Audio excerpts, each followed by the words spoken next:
अज्ञानतिमिरान्धस्य ज्ञानाञ्जनशलाकया चक्षुरुन्मिलितं येन तस्मै श्रीगुरवे नमः। श्रीचैतन्यमनोभीष्टं स्थापितं येन भूतले स्वयं रूपकदा मह्यं ददाति स्वपदान्तिकं। वन्देऽहं श्रीगुरु श्रीयुतपदकमलं श्रीगुरुन् वैष्णवांश्च श्रीरूपं साग्रजातं सहगण रघुनाथान्वितं तं सजीवं साद्वैतं सावधूतं परिजनसहितं कृष्णचैतन्यदेवं श्रीराधाकृष्णपादान् सहगण ललिता श्रीविशाखान्वितांश्च। हे कृष्ण करुणा सिन्धु दीनबन्धो जगत्पते गोपेश गोपिकान्त राधाकान्त नमोऽस्तुते। तप्तकाञ्चन गौराङ्गी राधे वृन्दावनेश्वरी वृषभानुसुते देवी प्रणमामि हरिप्रिये। वाञ्छाकल्पतरुभ्यश्च कृपासिन्धुभ्य एव च पतितानां पावनेभ्यो वैष्णवेभ्यो नमो नमः। अनन्तकोटिवैष्णववृन्द की जय। नारायणं नमस्कृत्य नरं चैव नरोत्तमं देवीं सरस्वतीं व्यासं ततो जयमुदीरयेत्। शृण्वतां स्वकथा कृष्ण पुण्यश्रवणकीर्तनः हृद्यन्तस्थो यभद्राणि विद्युनोति सुहृत्सतां। नष्टप्रायेषु अभद्रेषु नित्यं भागवत सेवया भगवति उत्तमश्लोके भक्तिर्भवति नैष्ठिकी। ॐ नमो भगवते वासुदेवाय। ॐ नमो भगवते वासुदेवाय। ॐ नमो भगवते वासुदेवाय। नमो विष्णुपादाय कृष्णप्रेष्ठाय भूतले श्रीमते जयपताका स्वामिन् इति नामिने। नमो आचार्यपादाय निताय कृपापदायने गौरकथाधामदाय नगरग्रामतारिणे। नमो विष्णुपादाय कृष्णप्रेष्ठाय भूतले श्रीमते भक्तिवेदान्तस्वामिन् इति नामिने। नमस्ते सारस्वते देवे गौरवाणी प्रचारिणे निर्विशेषशून्यवादी पाश्चात्यदेशतारिणे। जय श्री कृष्ण चैतन्य प्रभु नित्यानंद श्री अद्वैत गदाधर श्रीवासादि गौरभक्तवृंद। हरे कृष्ण कृष्ण कृष्ण हरे हरे हरे राम राम राम हरे हरे। हरे कृष्ण कृष्ण कृष्ण हरे हरे हरे राम राम राम हरे हरे। हरे कृष्ण कृष्ण कृष्ण हरे हरे हरे राम राम राम हरे हरे।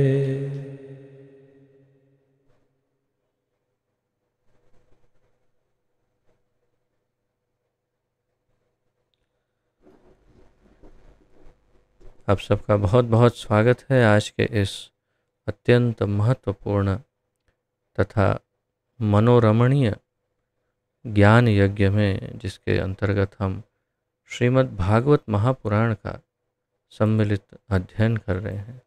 इसका आलेखन हमारे इस्कॉन के संस्थापक आचार्य श्रीमद् अभय चरणारविंद भक्तिवेदांत स्वामी श्रील प्रभुपाद जी ने किया है। श्रील प्रभुपाद की जय। तो प्रथम स्कंद के तृतीय अध्याय के सबसे महत्वपूर्ण श्लोक, बल्कि संपूर्ण भागवत के सबसे अधिक महत्वपूर्ण श्लोकों में से एक श्लोक का अध्ययन कल हमने किया। बड़ा बृहद अध्ययन किया और बहुत ही महत्वपूर्ण श्लोक है ये, जिसका हमने महत्व समझा कि क्यों ये महत्वपूर्ण है और सभी श्लोकों का राजा भी है। तो इस प्रकार ये सब हमने देखा और बहुत ही डिटेल में हमने ये सब वर्णन कल अलग अलग आचार्यों के मत अनुसार इसका अध्ययन किया। अब जो पहले एक विराट रूप या तो विश्व रूप की थोड़ी सी संक्षिप्त चर्चा की थी, उसके विषय में काफ़ी वर्णन आगे आने वाले श्लोकों में आएगा।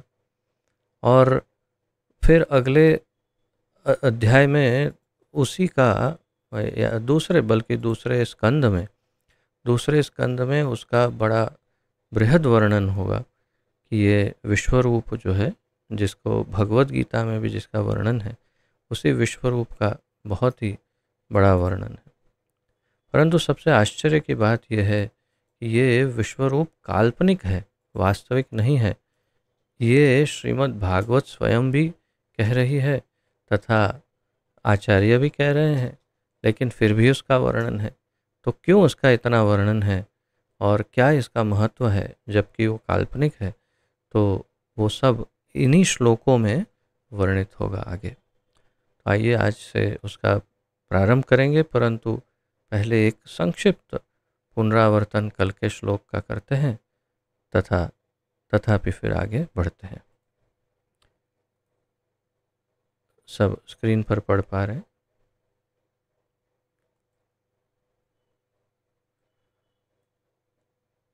तो ये प्रथम स्कंद 3 अध्याय और 28वां श्लोक।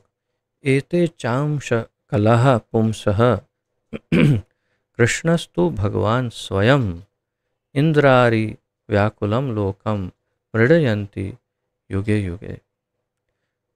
कृष्णस्तु भगवान स्वयं। उपर्युक्त सारे अवतार या तो भगवान के पूर्ण अंश या पूर्णांश के अंश या अर्थात कलाएं हैं, लेकिन श्री कृष्ण तो आदि पूर्ण पुरुषोत्तम भगवान हैं। वे सब विभिन्न लोकों में नास्तिकों द्वारा उपद्रव किए जाने पर प्रकट होते हैं, अर्थात पूर्व अवतार जिनका वर्णन हुआ। भगवान आस्तिकों की रक्षा करने के लिए अवतरित होते हैं। और फिर इसका सागर समान बड़ा जो तात्पर्य है उसका हमने अध्ययन किया, न केवल श्रील प्रभुपाद जी से बल्कि श्री विश्वनाथ चक्रवर्ती ठाकुर, श्रील जीव गोस्वामी आदि से। अब आज के श्लोक का उच्चारण करते हैं तथा अध्ययन प्रारंभ करते हैं।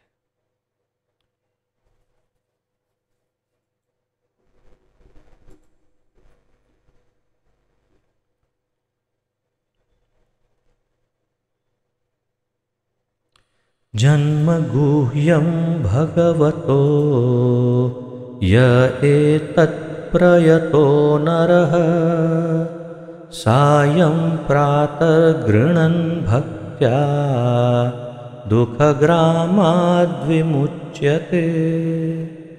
जन्मगुह्यं भगवतो य एतत्प्रयतो नरः सायं प्रातर्गृणन् भक्त्या दुःखग्रामाद्विमुच्यते।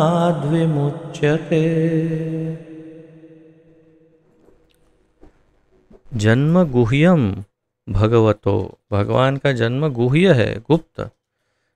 य एतत् प्रयतो नरः सायं प्रातर्गृणन् भक्त्या दुःखग्रामाद् विमुच्यते।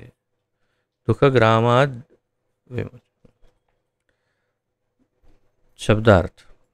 जन्म, जन्म, गुह्यम गुप्त, भगवतः भगवान का, च जो, एतत् वे सब, प्रयतः सावधानी से, नरः मनुष्य, सायं शाम को, प्रातः प्रातःकाल, गृणन पाठ करता, बाँचता है यानी पढ़ता है, या तो पाठ करता है अर्थात सिर्फ संस्कृत श्लोक बोल लेता है, उसे पाठ करना कहते हैं। वास्तव में तो अर्थ समझना ही चाहिए, परंतु अगर नहीं भी समझते, केवल संस्कृत का उच्चारण करते हैं तो उसे पाठ करना कहते हैं। भक्त्या भक्तिपूर्वक, दुःखग्रामात् समस्त कष्टों से, विमुच्यते छूट जाता है। शब्दार्थ ये अनुवाद देखने से पहले मैं आपको एक जानकारी देना चाहूँगा। आप नोट्स में लिख भी सकते हैं, और जो विशेष नोट्स बना रहे हैं उनको एक निवेदन है कि आप एक विषयों के अनुसार अगर इन जो जो भी हम चर्चा करते हैं उनको अगर वर्गीकरण करते हैं तो बहुत ही भविष्य में आपको लाभ हो सकता है। जैसे मोबाइल में एक ऐप के अंदर मैं भागवतम पढ़ता आ रहा हूँ कई वर्षों से, और मैंने उसके अंदर कुछ 108 वर्ग बनाए हैं, विषय विषय कि जैसे उदाहरण कि भक्ति योग, या तो फिर वृंदावन लीला, या तो फिर भगवान के चरणारविंद, या तो फिर भगवान का स्वभाव या वैष्णवों का स्वभाव। तो ऐसे विषय मैंने 108 विभिन्न विषयों में विभाजित करके जो जो श्लोक पढ़ता हूँ उसमें यदि कोई उस विषय के अनुसार कुछ मुझे लगता है तो नोट को मैं उसमें सेव करता हूँ, ताकि भविष्य में यदि मुझे किसी विषय पर यदि बोलना हो या तो कुछ भी आगे कोई भविष्य में कुछ भी कार्य हो, जैसे कि मुझे भगवान के स्वभाव के विषय में जानकारी चाहिए, तो वो नोट ओपन करूँगा तो उसके अंदर कम से कम 50, 100, 150 श्लोक मिलेंगे कि यहाँ पर प्रभुपाद जी ने कहा, या तो श्लोक में कहा गया या अनुवाद में बोला गया था कि इस प्रकार से इस यहाँ पर, तो वो सारा वर्गीकरण भविष्य के लिए बड़ा सुलभ हो सकता है। तो आप ऐसा कर सकते हैं। इसमें ये मैं इसलिए कह रहा हूँ क्योंकि यहाँ पर एक वर्ग आप नया उत्पन्न कर सकते हैं कि फलश्रुति कहते हैं इसे, फलश्रुति, या तो सुनने का फल जो मिलता है। तो भागवत में अनेक फलश्रुतियाँ हैं, अनेक प्रार्थनाएं हैं और अनेक फलश्रुतियाँ हैं। भागवत में भरी पड़ी है, 18,000 श्लोक हैं। तो ये फलश्रुति है, अर्थात अब तक आपने जो भगवान के अवतारों का श्रवण किया, वो श्रवण करने या तो पठन अध्ययन करने का क्या फल मिलता है वो यहाँ पर इस श्लोक में बताया है। तो फलश्रुति का ये श्लोक है। तो आप भविष्य में जितने फलश्रुति के, मेरे भी उस नोट्स में फलश्रुति के काफ़ी नोट्स मैंने लिखे उसमें, तो जहाँ जहाँ फलश्रुति है उसे आप अलग से वर्गीकरण कर सकते हैं। तो ये फलश्रुति का श्लोक है। इसमें बताया गया है, जो कोई भी भगवान के गुह्य अवतारों का सावधानी पूर्वक प्रतिदिन सुबह तथा शाम को पाठ करता है, वह जीवन के समस्त दुखों से छूट जाता है। मेरे परम पूज्य गुरुदेव इसे ब्लेसिंग कहते हैं कि इस भागवत में ब्लेसिंग होता है। तो ये है ब्लेसिंग है, या तो फलश्रुति कहिए, ब्लेसिंग कहिए, आशीर्वाद कहिए, या इसका फल कहिए पढ़ने का। तो जो कोई भी भागवत के भगवान के गुह्य अवतारों का सावधानी पूर्वक प्रतिदिन सुबह तथा शाम को पाठ करता है, वह जीवन के समस्त दुखों से छूट जाता है। अब दुख यदि हो तो इसका पाठ कर सकते हैं, दुख यदि ना हो तो आगे बढ़िए, आगे बढ़ते हैं, फिर चिंता की कोई बात नहीं। लेकिन यदि दुख हो और दूर करना हो तो कोई ढोंगी बाबा के पास या कोई तांत्रिक इधर उधर ज्योतिष के पास कहीं ऐसे भटकने के बदले आप बस इतना करिए, भागवत स्वयं कह रही है कि ये फलश्रुति है। अगर अवतारों का केवल पाठ कर लेते हैं सुबह शाम प्रतिदिन तो समस्त दुखों से मुक्त हो जाते हैं। तात्पर्य, भगवत गीता में भगवान ने घोषणा की है कि जो कोई उनके दिव्य जन्म तथा कर्म के तत्वों को जानता है वह इस अस्थायी भौतिक संसार से छूटकर भगवत धाम को जाता है। तो ये क्या है? ये भी फलश्रुति भगवान ने कौन से श्लोक में बताया? चौथे अध्याय के 9वें श्लोक में, जन्म कर्म च मे दिव्यम एवं यो वेत्ति तत्वतः त्यक्त्वा देहं पुनर्जन्म नैति मामेति सोऽर्जुन।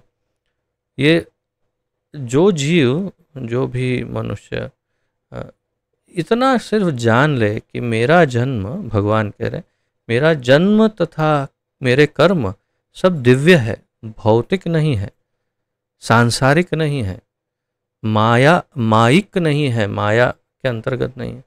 इतना जो जान लेता है, जन्म कर्म चमे दिव्यम एवं यो वेत्ति तत्वतः, और वो भी तत्वतः जान लेता है, उसका पूर्ण तत्व समझ लेता है, तो त्यक्त्वा देहम, वो शरीर छोड़ने के बाद, जब उसका शरीर छूट जाएगा यानी मृत्यु के बाद, पुनर्जन्म, दोबारा जन्म, न नैति मामेति, न इति, नहीं लेगा वो दोबारा जन्म, माम इति, मेरे पास आएगा। सो अर्जुन, वो अर्जुन ये निश्चित है कि वो मेरे पास। तो ये फलश्रुति है सुनने का या जानकारी प्राप्त करने का फल, कि भगवान का जन्म दिव्य है, कर्म दिव्य है, इतना जान लिया तो मुक्ति मिल गई, समाप्त, और कुछ करने की आवश्यकता नहीं। जैसे कहते हैं ना कि श्री जगन्नाथ जी की रथ यात्रा में यदि रस्सी को हाथ लगा दिया, थोड़ा सा खींच लिया, तो दोबारा जन्म नहीं लेना पड़ेगा। उसी प्रकार ये भगवान ने कहा, इतना जान लो, मेरा जन्म और कर्म, विश्वास होना चाहिए कि भगवान मनुष्य नहीं, महापुरुष नहीं, अवतार नहीं, ये भी महत्वपूर्ण है। भगवान अवतार नहीं, कृष्ण अवतार नहीं है, अवतारी है, अंश नहीं है, अंशी है। ये सब कल हमने चर्चा की थी विस्तार से। ये सब जान लेता है जो और भौतिक संसार में आते हैं लेकिन सामान्य कर्म नहीं करते, उनका कर्म दिव्य ही होता है, लगता है सामान्य लेकिन वो सामान्य नहीं होता है। मक्खन चुराते हैं लेकिन वास्तव में वो मक्खन चुराना नहीं होता है, बहुत सारे भक्तों को आनंद प्रदान करता है, तो वो, और कोई भी रुष्ट नहीं होता और किसी को भी कष्ट नहीं होता, तो वो चोरी कैसे हुई? चोरी का क्या अर्थ है? किसी का नुकसान हो, किसी को कष्ट हो, किसी को दुख हो, तकलीफ हो, उसे चोरी कहते हैं। लेकिन कोई क्रिया करने से किसी को बहुत आनंद हो, बहुत सुख मिले, उसको संतोष मिले और प्रसन्न हो और अधिक उत्साह उसका बढ़ जाए, तो फिर वो चोरी कैसे हुई? तो इस प्रकार भगवान के जो कर्म है वो दिव्य है। ये जो जान लेता है वो जन्म नहीं लेता दोबारा। प्रभुपाद जी उसी की बात कर रहे हैं। अतएव इस भौतिक जगत में भगवान के अवतार की गुह्यता को भली भांति जान लेने पर भौतिक बंधन से छुटकारा प्राप्त हो जाता है। तो इस भौतिक जगत में भगवान के अवतार की जो गुह्यता, जो हमने पूर्व श्लोकों में, अनेक श्लोकों में चर्चा हुई, संक्षिप्त चर्चा, तो उसको अगर कोई जान लेता है तो भौतिक बंधन से छुटकारा प्राप्त कर सकता है। अतः भगवान का जन्म तथा उनके कर्म जिन्हें वे जन सामान्य के कल्याण हेतु प्रकट करते हैं, सामान्य नहीं होते। तो क्यों आते हैं? जन सामान्य के कल्याण के हेतु आते हैं, वे कर्मों के बंधन के कारण नहीं आते हैं। जबरदस्ती उनको जन्म नहीं दिया जाता जैसे हमें दिया जाता है। हमें जबरदस्ती, पसंद हो ना हो, अच्छा लगे कि ना लगे, हमें जन्म लेना ही पड़ता है। क्यों? क्योंकि हमारे कर्म ऐसे हैं और कर्मों का फल भोगना है तो जन्म लेना है। परंतु भगवान के केस में ऐसा नहीं है। जैसे जेल का उदाहरण दिया जाता है, जेलर जेल में घूमने जाता है, देखने क्या चल रहा है, सब ठीक ठाक ठीक है कि नहीं, और फिर बाहर निकलता है तो आप कहते अरे देखो कैदी बाहर आया, कैसा जेल से छूटा है। अरे भाई वो जेलर है, इस जेल का मालिक ही समझो। वो जब चाहे अंदर जाए बाहर आए, वो जाकर आ गया तो क्या वो कैदी हो गया? ऐसा नहीं समझना चाहिए। भगवान भी जन्म लेते हैं ऐसा लगता है, लेकिन कर्म करते हैं ऐसा लगता है, लेकिन वो सब दिव्य होता है, वे गुह्य हैं। और जो भक्ति पूर्वक इस विषय की गंभीरता को जानना चाहते हैं उन्हें ही यह रहस्य प्रकट हो पाता है। तो ये रहस्य अत्यंत गुह्य है। राज विद्या राजगुह्यम पवित्रम इदम उत्तमम प्रत्यक्षावगमम धर्म्यम सुसुखम कर्तुम अव्ययम। अर्जुन अर्जुन को कह रहे हैं कि ये राज विद्या है जो अत्यंत गुह्यतम है, और सबको सुख जो इसको जानता है, भक्ति पूर्वक जो ग्रहण करता है, जो इसका अधिकारी है, उसे सुसुखम कर्तुम अव्ययम, ये बहुत ही सुखकारी है। तो वे गुह्य हैं, और जो भक्ति पूर्वक इस विषय की गंभीरता को जानना चाहता है या चाहते हैं, उन्हें ही यह रहस्य प्रकट हो पाता है। तो ये अत्यंत गुह्यतम ज्ञान जैसा अर्जुन को दिया भगवान ने, वही ये है। इस तरह उन्हें भवबंधन से विमुक्ति प्राप्त हो जाती है। और फिर भवबंधन से विमुक्ति, आप पता नहीं आप इसको कितना गंभीरता से ले रहे हैं, सुन रहे हैं या ग्रहण कर रहे हैं। जब ऐसा चाह तो नहीं सकते, परंतु स्मरण करिए कि जब कभी आप अत्यंत वेदना में थे, ऐसी कोई परिस्थिति जब आप हॉस्पिटल में थे या तकलीफ में थे या कष्ट में थे या मनो वेदना से पीड़ित थे, टेंशन में थे, या कुछ भयानक तकलीफ थी बहुत, और लग रहा था कि बस इससे छूटना संभव ही नहीं है, और या तो कैसे इससे बाहर निकला जाए। उस वेदना की घड़ी का स्मरण करिए। जरूरी है, क्योंकि हमारा प्रॉब्लम यह है कि हम भूल जाते हैं। तो ऐसी वेदना, सबसे भयानक वेदना तो हम सभी को अपनी माता के कोख में मिली है, जो हम सब भूल गए हैं। 9 महीने तो कम से कम, मिनिमम 9 महीने हमने जो वेदना भोगी है, उसमें भी जब चेतना थोड़ी विकसित हुई होगी और अधिक, तब फिर जो वर्णन है श्रीमद् भागवत में कि किस प्रकार अंदर शिशु को तकलीफ होती है।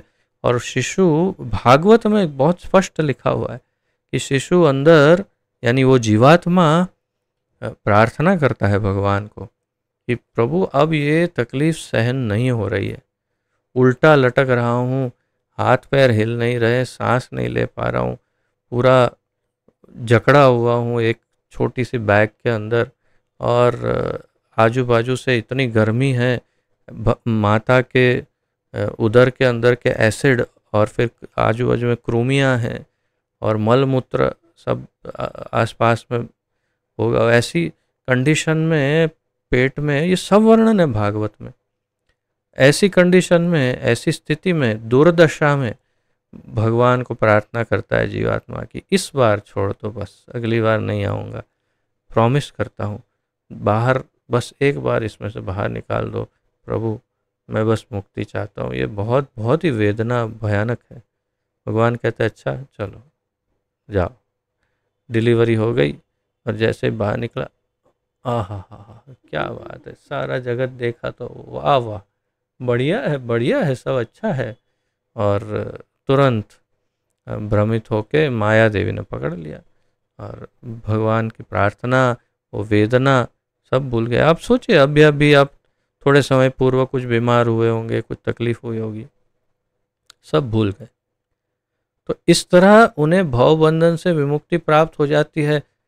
तो इसकी सीरियसनेस, इसकी गंभीरता उन वेदना के पलों में समझ में आती है इस वाक्य की, कि ये भवबंधन से मुक्त होने की इच्छा तब होती है जब ऐसी भयानक तकलीफ होती है। तब लगता है क्यों जन्म लेता हूँ मैं, क्यों बार बार शरीर धारण करता हूँ, चाहिए ही नहीं, शरीर ही नहीं चाहिए, इससे मुक्त नहीं हो सकते हैं।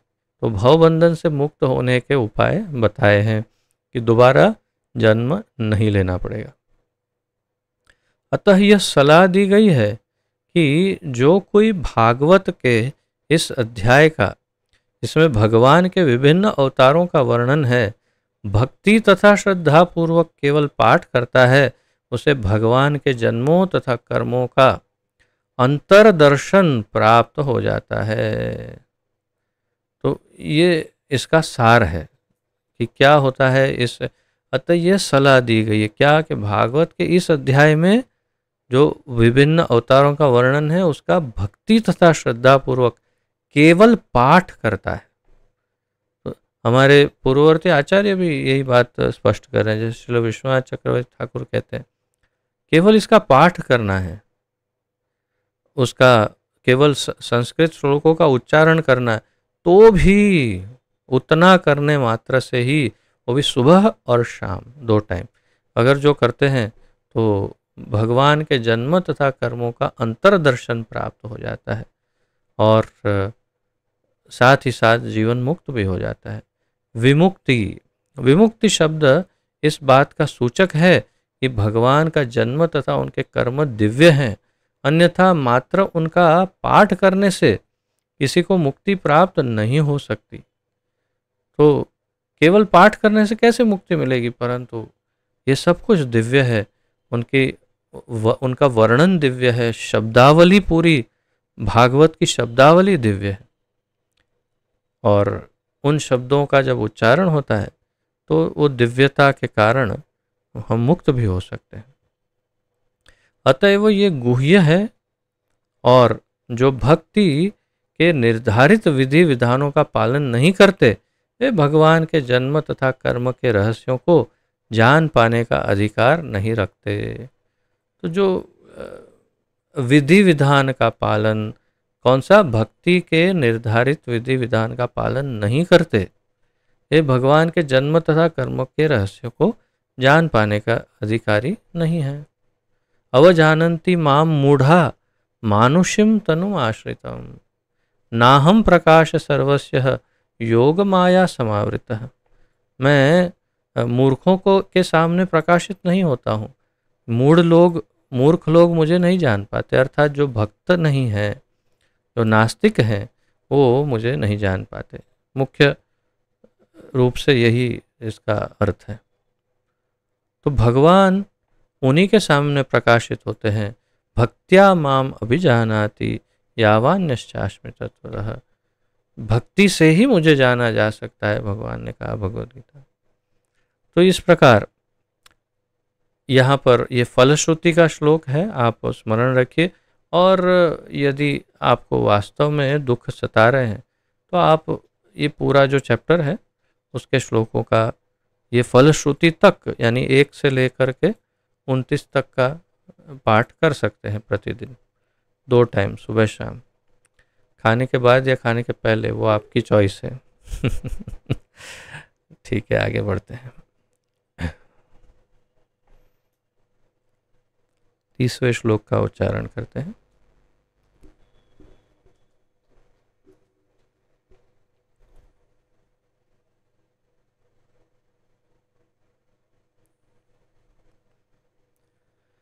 एतद्रूपं भगवतो यरूपस्य चिदात्मनः मायागुणैर्विरचितं महदादिभिरात्मनि। एतद्रूपं भगवतो यरूपस्य चिदात्मनः मायागुणैर्विरचितं महदादिभिरात्मनि। एतत् रूपं भगवतो यह रूपस्य चिदात्मनः मायागुणैर्विरचितं महदादिभिरात्मनि, अर्थात महद आदिभिर आत्मनि। शब्दार्थ, एतत् ये सब, रूपम अर्थात वो सब रूप, भगवतः भगवान के, ही निश्चय ही, अरूपस्य जिनका कोई भौतिक रूप नहीं है, उनका, चित्त आत्मनः ब्रह्म के, माया भौतिक शक्ति या माया, गुण ही गुणों से, विरचितम निर्मित, महत आदि भी पदार्थ के अवयवों से, यानी महत पदार्थ जिसका हमने पूर्व में वर्णन सुना था, महत तत्व। तो महत आदि भी पदार्थ के अवयवों से आत्मनि, आत्मा में। ये श्लोक से लेकर अब आगे जो है उस विराट या विश्वरूप जो है उसका वर्णन प्रारंभ हो रहा है और फिर बताया जाएगा कि यहाँ से लेकर के 39वें श्लोक तक यही बताया जा रहा है कि वास्तव में ये विराट रूप का संक्षिप्त वर्णन, परंतु फिर कहा भी जाता है कि ये वास्तव में काल्पनिक है। और फिर बहुत ही सुंदर ढंग से, बहुत आश्चर्यजनक ढंग से समझाया जाता है कि ये कल्पना क्यों है, किसके लिए है, और उदाहरण इतने सुंदर दिए हैं। और साथ ही साथ आत्मा और सूक्ष्म शरीर और स्थूल शरीर जो हमारा है उसका भी पूरा वर्णन इसमें किया जा रहा है। तो ये सब एक तरह से भगवत गीता के दूसरे अध्याय का कुछ थोड़ा बहुत सार इसमें है, परंतु उससे एक स्टेप आगे है, क्योंकि सूक्ष्म शरीर के विषय में बहुत ज़्यादा डिटेल नहीं है भगवत गीता में। तो यहाँ पर सूक्ष्म शरीर के विषय में काफ़ी सारा वर्णन आएगा, जिसके बारे में हम अध्ययन करते रहेंगे आगे।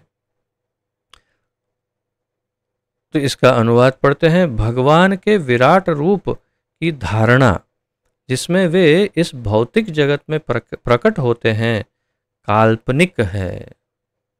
सबसे पहली लाइन यही सबसे आगे के सारे जो भी श्लोक है उसका ये सार है। भगवान के विराट रूप की जो धारणा है या विश्व रूप जिसमें वे इस भौतिक जगत में प्रकट होते हैं वो काल्पनिक है। यह तो अल्पज्ञों तथा नवदीक्षितों जो नए नए भक्ति में प्रारंभ कर रहे हैं कि भगवान कैसे हो सकते हैं, कैसे है, तो क्योंकि सब कुछ भौतिक दृष्टि से देखते हैं तो उनको भौतिक दृष्टिकोण से समझाने के लिए, अथवा अल्पज्ञों यानी बहुत ज़्यादा बुद्धिमान या ज्ञानी नहीं है उनको समझाने के लिए, तो यह तो अल्पज्ञों को भगवान के रूप की धारणा में प्रवेश कराने के लिए है। लेकिन वस्तुतः भगवान का कोई भौतिक रूप नहीं होता। ये सबसे अधिक महत्वपूर्ण वाक्य यही है कि भले ये सब समझाया जा रहा है, आगे बहुत कुछ आएगा, दूसरे स्कंद में और ज़्यादा वर्णन आएगा, पूरा वर्णन आएगा कि ये विराट पुरुष जो है उसका सर क्या है, उसकी बाहु क्या है, उसका पैर क्या है, उसका हृदय क्या है, वो सब समझाया जाएगा। लेकिन वो सब कुछ काल्पनिक है, वास्तविक नहीं है। अब यदि भगवत गीता में भी ध्यानपूर्वक अध्ययन करे तो अर्जुन को भगवान इंगित करते हैं कि ये वास्तव में तुम्हें, क्योंकि तुम देखना चाहते हो इसलिए इसका निर्माण करके दिखा रहा हूँ, ऐसा ही उनका अर्थ है। अन्यथा ऐसा कुछ वास्तव में है नहीं, उनका अर्थ ऐसा है, कहना ये चाहते हैं भगवान। और यहाँ पर तो बिल्कुल स्पष्ट रूप से कहा कि ऐसा कोई रूप है ही नहीं, विराट या विश्व रूप जिसमें सब भौतिक चीज़ें लगी हुई हो, ऐसे भगवान का एक बड़ा शरीर जिसमें ये यहाँ ये लगा है, वहाँ वो है, वहाँ वो, ऐसा कोई शरीर नहीं है। भगवान का शरीर है ही नहीं भौतिक भगवान के पास। भगवान का शरीर दिव्य है, उसका भी बहुत सुंदर अर्थ और स्पष्टीकरण आगे आएगा। तात्पर्य, भगवान के नाना अवतारों के साथ साथ उनके विश्वरूप या विराट रूप की धारणा का उल्लेख नहीं किया गया है, क्योंकि ऊपर बताए गए भगवान के सारे अवतार दिव्य हैं और उनके शरीरों में भौतिकता का रंच मात्र भी स्पर्श नहीं है।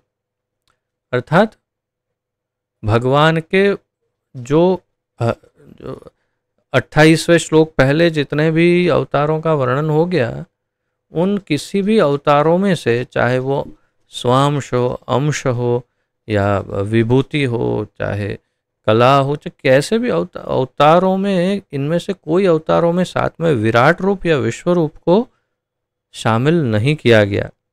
क्यों नहीं किया गया? क्योंकि ये भौतिक रूप है। विश्व रूप या विराट रूप ये भौतिक रूप है और भगवान का वास्तव में कोई भौतिक रूप है ही नहीं। उनके सारे रूप जो हैं वो दिव्य हैं, उसमें रंच मात्र भी भौतिकता का स्पर्श नहीं है। अवश्य ही निश्चित रूप से वे भौतिक जगत में ही है। सारे अवतार है तो भौतिक ही जगत में, परंतु फिर भी भौतिकता से उनका कोई लेन देन स्पर्श नहीं। बहुत सुंदर श्लोक है भगवद गीता में, पद्म पत्रम इवाम बसा, यानी कि एक कमल के पत्र पर जैसे जल डाला जाए तो तुरंत ही जल नीचे गिर जाता है। कमल जल में ही खिलता है परंतु जल उसे स्पर्श नहीं कर सकता है। कितना आश्चर्य है, जल में रहता है, जल उसे स्पर्श नहीं कर सकता। जैसे ही जल की बूंद उस पर गिरती है तुरंत नीचे गिर जाती है। क्यों? क्योंकि उसके अंदर ऐसी क्षमता है कि वो जल को धारण नहीं करता। तो पद्म पत्रम इवाम भसा, उसी तरह से भगवान चाहे भौतिक संसार में आए लेकिन उससे आच्छादित नहीं होते या उन पर उनका कोई असर, कोई इफेक्ट नहीं होती उसकी। तो यही बात है। लेकिन ये जो विराट रूप है ये तो पूरा भौतिक रूप ही है, पूरा भौतिक स्वरूप है जो काल्पनिक है। उनके शरीर तथा आत्मा में कोई अंतर नहीं होता जैसा कि बद्ध जीव में होता है। बद्ध जीव यानी हम सब जीवात्माओं में मुख्य तो 3 विभाजन है। एक तो भौतिक शरीर जो स्थूल शरीर है, मटीरियल बॉडी या फिजिकल बॉडी या स्थूल शरीर, जो हाड़ मांस चमड़ी लौह क्या कहते हैं उसे, खून आदि से, मल मूत्र आदि से बनता है, वात पित्त कफ, ये स्थूल शरीर। दूसरा है सूक्ष्म शरीर, सटल बॉडी या एस्ट्रल बॉडी कहते हैं उसे अंग्रेजी में।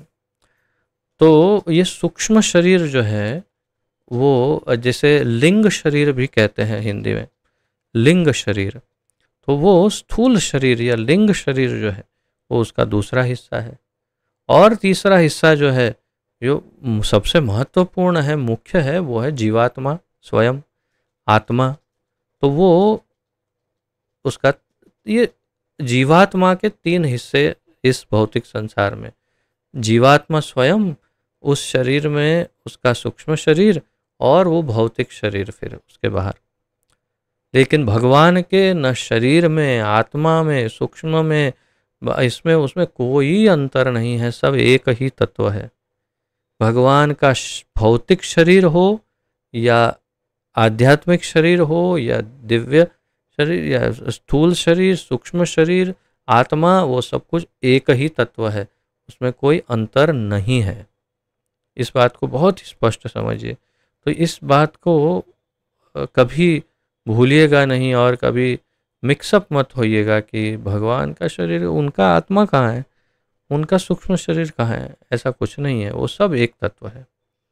विराट रूप की कल्पना तो केवल नवदीक्षित पूजकों के लिए है, जो नए नए पूजक हैं, भक्ति में जुड़ रहे हैं, उनकी पूजा करने के लिए। तो आप विराट रूप की पूजा करो, उसमें सब आ गए, देवी देवता आ गए, सब आ गया, सब आ गया, उसकी पूजा करो।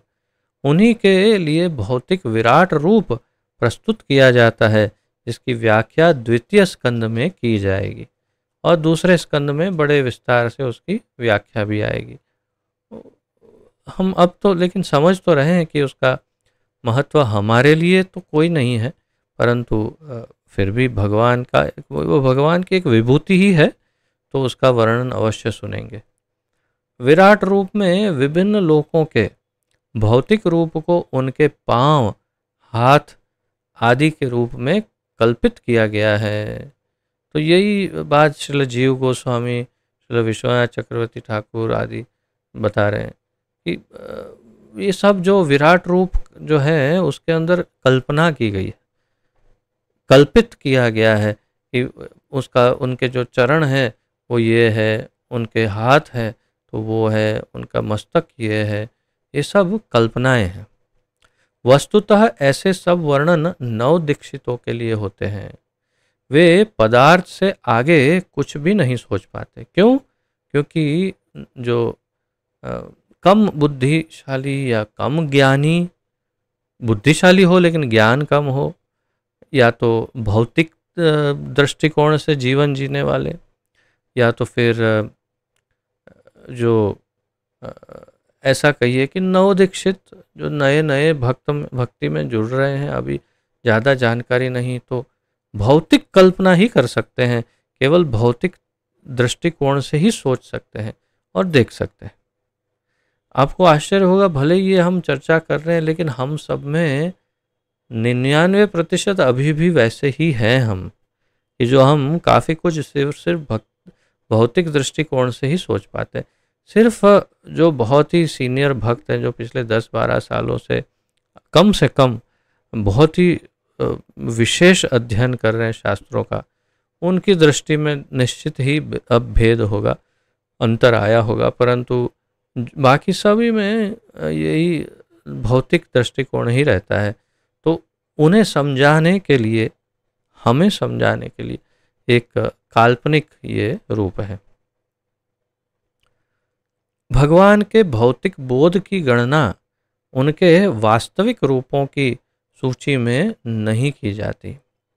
तो उनके ये जो भौतिक उनका स्वरूप है, विराट या विश्वरूप, उसकी गणना वास्तविक रूपों की सूची में, उनके अवतारों के लिस्ट में नहीं आता है। परमात्मा रूप में भगवान प्रत्येक भौतिक रूप के भीतर रहते हैं, यहाँ तक कि परमाणुओं के भीतर भी रहते हैं, लेकिन बाह्य भौतिक रूप तो भगवान एवं जीव दोनों के लिए कल्पना मात्र है। तो ये भी हमारे पूर्ववर्ती आचार्यों के कथनानुसार श्री प्रभुपाद जी बता रहे हैं यहाँ पर, कि परमात्मा रूप में भगवान प्रत्येक भौतिक रूप के भीतर रहते हैं। अगर मैं शास्त्रों की बात करूँ, चैतन्य चरितामृत की आदि लीला में दूसरे अध्याय का 51वां श्लोक, कल 42 था, 52 था कल जो चर्चा की थी हमने, मैं देख लेता हूँ इसमें होगा, तो उससे पूर्व वाला श्लोक है ये, जिसके अंतर्गत बताया मैंने, कल वर्णन किया था ना, 52, तो ये 51 चैतन्य चरितामृत आदि लीला का 51वां श्लोक है।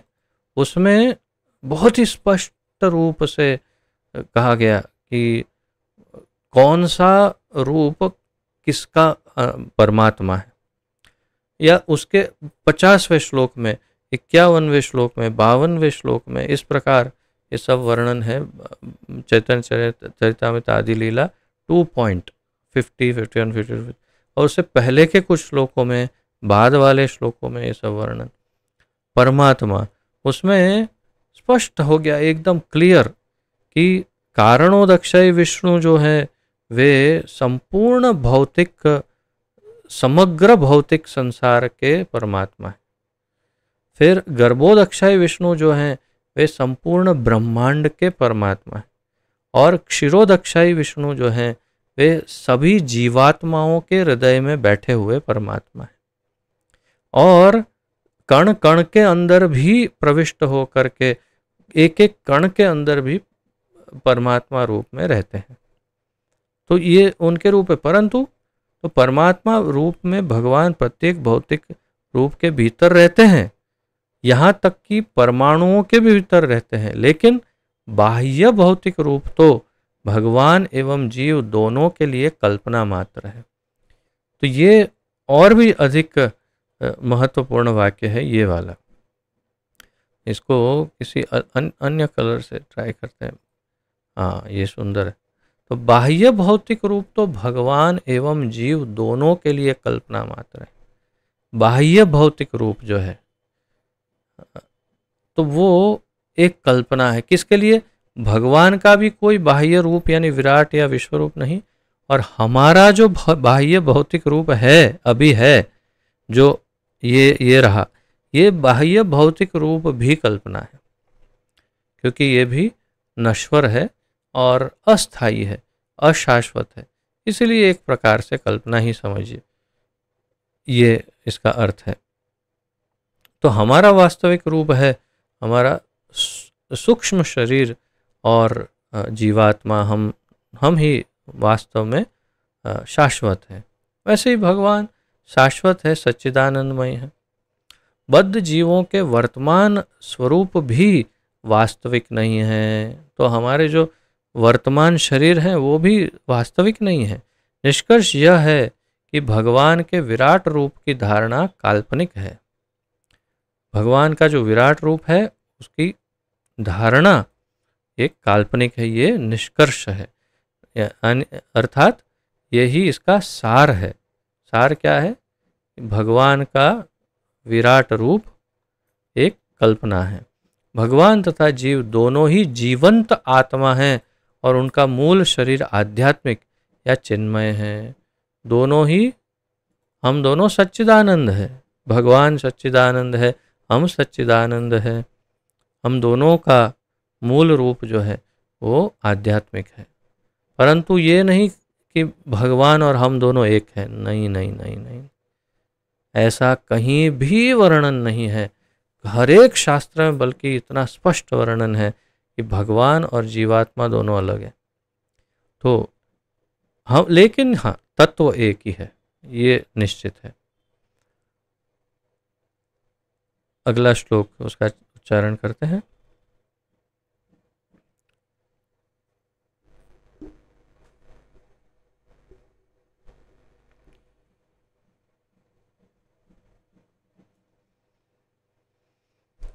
यथा नभसि मेघौघो रेणुर्वा पार्थिवो नीले एवं द्रष्टरि दश्यत्वम् आरोपितमबुद्धिभिः।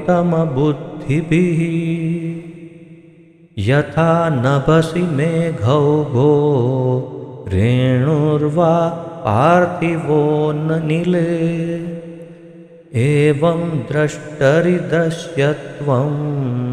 आरोपितमबुद्धिभिः।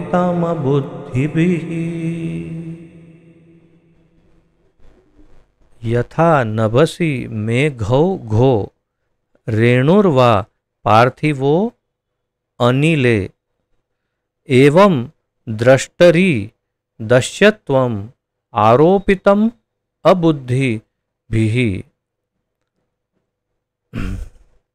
शब्दार्थ: यथा जिस प्रकार, नभसि आकाश में, नभ आकाश, मेघ ओघः मेघौघो, मेघौघो ऐसा है ना, तो मेघ ओघः तो बादलों का समूह, मेघ ओघ अर्थात बादलों का समूह, बहुत सारे बादल।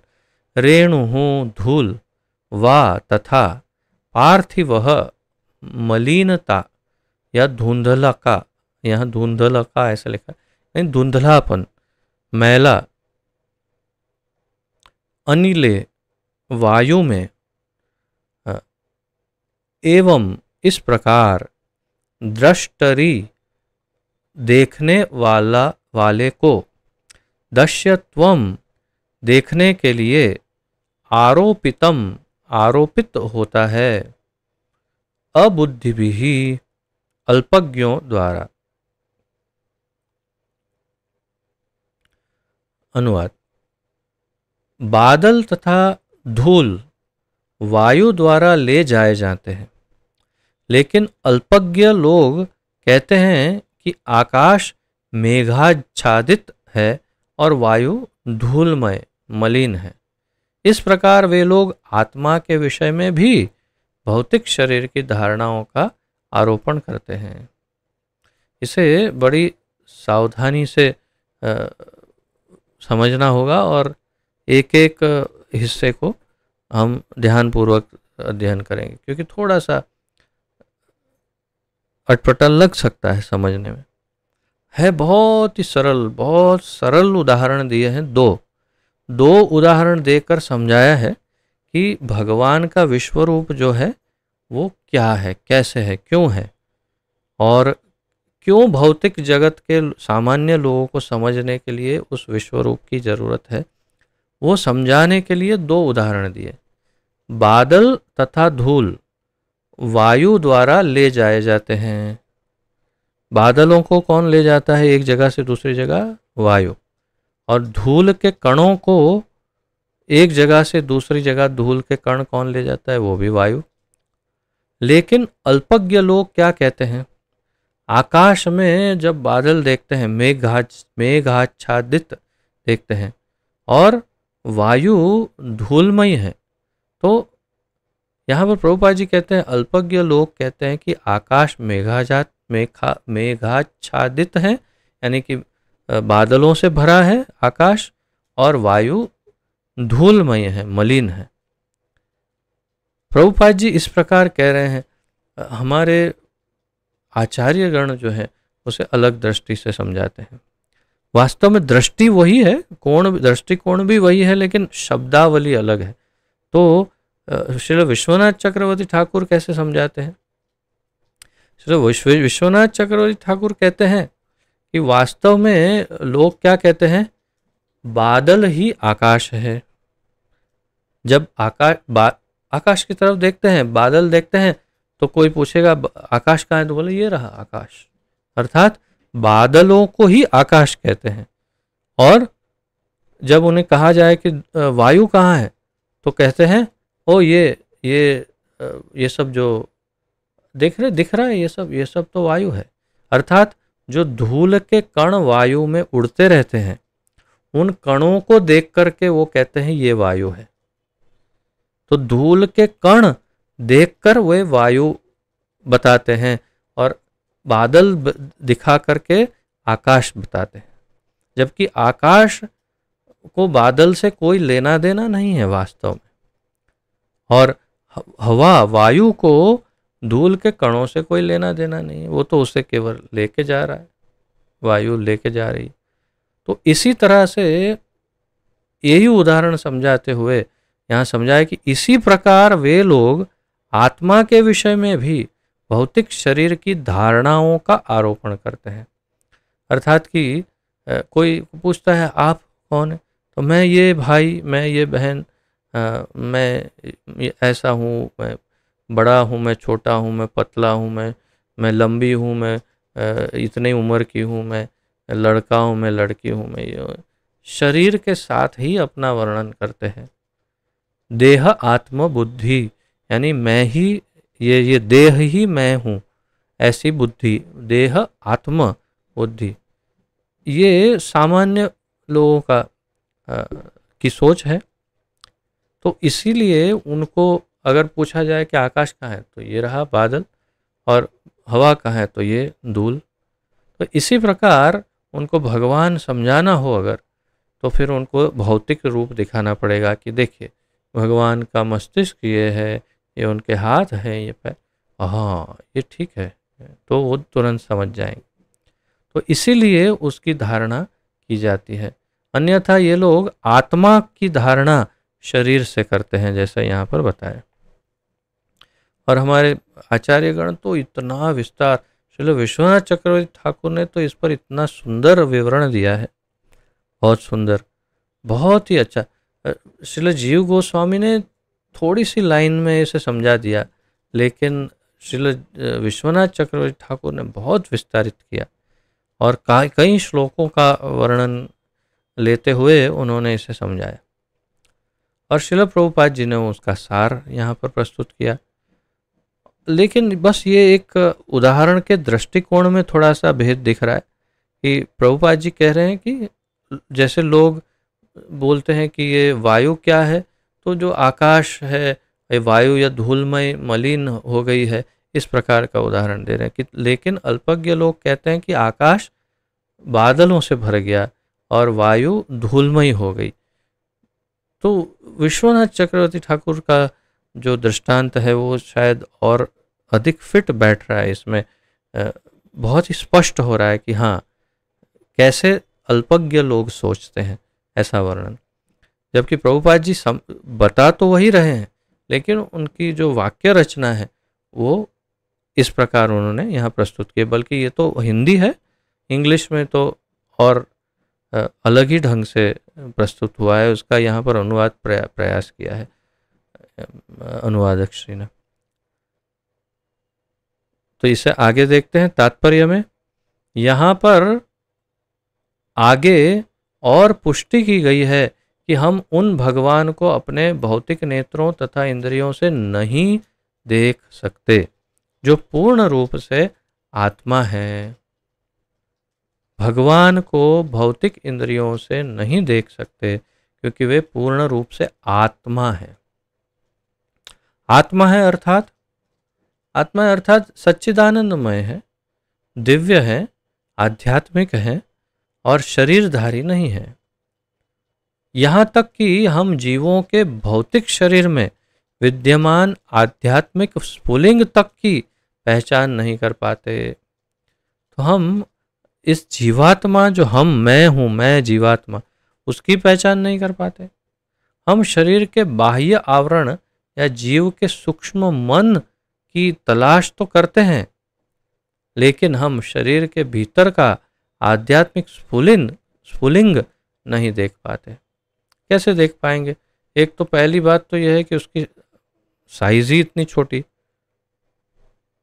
केशाग्र शतभागश्च शततः कल्पितस्य च, अर्थात कि बाल के अग्रभाग, बाल की जो नोक है, ये मेरा मान लो बाल है, बाल की अग्रभाग जो आगे का हिस्सा है, उसको अगर मैं 10,000 हिस्से करूं तो उसका जो 10,000वां हिस्सा है, उतनी छोटी साइज जीवात्मा की है। कैसे दिखेगा? कितने जीवात्मा यहाँ ऐसे ऐसे उड़ रहे होंगे मेरे सामने, मुझे कैसे पता चलेगा?